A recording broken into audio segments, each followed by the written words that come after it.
Ya, baik pemirsa TVR Parlemen dimanapun Anda berada, saat ini Komisi 3 DPR masih terus membahas revisi Undang-Undang Nomor 8 Tahun 81 tentang KUHP yang mana nanti diharapkan ini menjadi basis kitab undang-undang yang akan menjadikan pijakan hukum bagi seluruh tata kelola dan juga hukum pidana di Indonesia. Nah, lantas seperti apa kemudian Komisi 3 DPR menyoroti dan kondisi terkini perkembangan terbaru dalam pembahasan RUU KUHP. Saat ini kami sudah bersama dengan Bapak Sudeson Tandra dari Komisi 3 DPR dari fraksi Partai Golkar. Pak, terima kasih Pak atas waktunya Pak. Terkait dengan revisi Undang-Undang KUHP ini Pak, sekarang perkembangannya seperti apa Pak supaya bisa disampaikan kepada publik? Ya, terima kasih. Jadi revisi KUHP ini sekarang dalam proses sinkronisasi dan kita menata ya.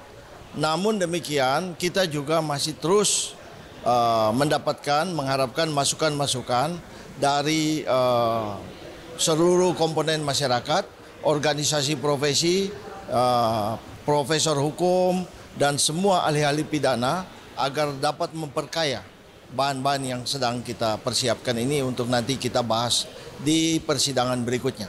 Kira-kira begitu. Pak, ini kan ada narasi-narasi yang berkembang liar di publik, seperti misalnya ada narasi bahwa RUU KUHP ini direvisi ada wacana dalam konteks pelemahan KPK, Pak. Nah, ini mungkin ada klarifikasi di Komisi 3, Pak. Saya tegaskan bahwa sama sekali tidak benar ya isu seperti itu. Jadi KUHP itu adalah suatu rangkaian kodifikasi untuk bagaimana menampung seluruh hukum acara pidana yang berkaitan dengan kewenangan-kewenangan aparat penegak hukum, termasuk di dalamnya KPK. Namun demikian, karena penegakan hukum di bidang korupsi itu adalah merupakan politik nasional di mana bersifat spesialis, maka kewenangan KPK, kewenangan kejaksaan tidak pernah dikurangi sama sekali. Itu kami bantah. Demikian. Terima kasih. Oke, Pak. Lalu juga kemarin sempat ada yang berkembang liar di medsos terkait dengan adanya dugaan gitu ya dari publik bahwa RUU itu sempat hilang di website DPR, dan mungkin bagaimana memastikan Komisi 3 agar pembahasan ini kemudian bisa secara terbuka dan bisa diakses. Mungkin Komisi 3 komitmen seperti apa, Pak?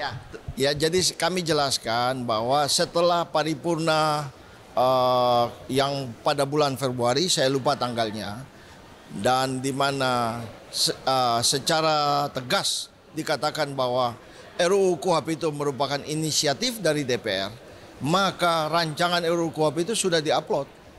Ya, memang ada beberapa saat ya ada masalah, tapi itu tidak lebih dari 1 jam, kemudian sudah muncul lagi. Jadi kami bantah bahwa itu tidak benar. Ya, yang kedua, pembahasan ini sangat transparan. Kita sudah melakukan RDPU, kita mendatangi universitas-universitas, kita melakukan seminar, semuanya lebih dari 70 kali.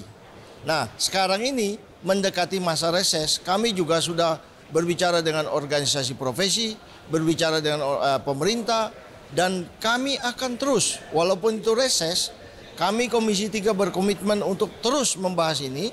Ya, kalau ada anggota masyarakat, organisasi profesi yang ingin memberikan sumbangsi pemikirannya untuk bagaimana kita melengkapi RUU KUHP ini, silakan. Ya, Komisi 3 sangat terbuka untuk hal ini. Terima kasih. Pak, ini kan RUU KUHP ini kan sudah hampir 30 tahun Pak ya, sejak 40 tahunan. Mungkin dari sisi timeline pengerjaan Pak, kira-kira targetnya kapan bisa diselesaikan? Ya, memang kami akan menyelesaikan ini secepat-cepatnya. Kenapa demikian? Karena KUHP ini akan melaksanakan KUHP. Ya, KUHP kita yang baru itu akan berlaku 3 Januari 2026. Ya, saya ambil contoh ya, di dalam pidana itu sekarang ada 5 jenis. Ya, 3 yang lama, yang 2 itu apa? Tindakan dan permaafan hakim. Kita harus benar-benar harus segera menyelesaikan ini. Yang kedua, diadopsi ya penyelesaian restoratif justice di versi permaafan plea bargaining, yang ini semua yang baru, sehingga kita harus menyelesaikan ini dalam kurun waktu tahun ini. Kalau tidak, ya KUHP yang baru yang akan berlaku pada 3 Januari itu akan mendapatkan masalah.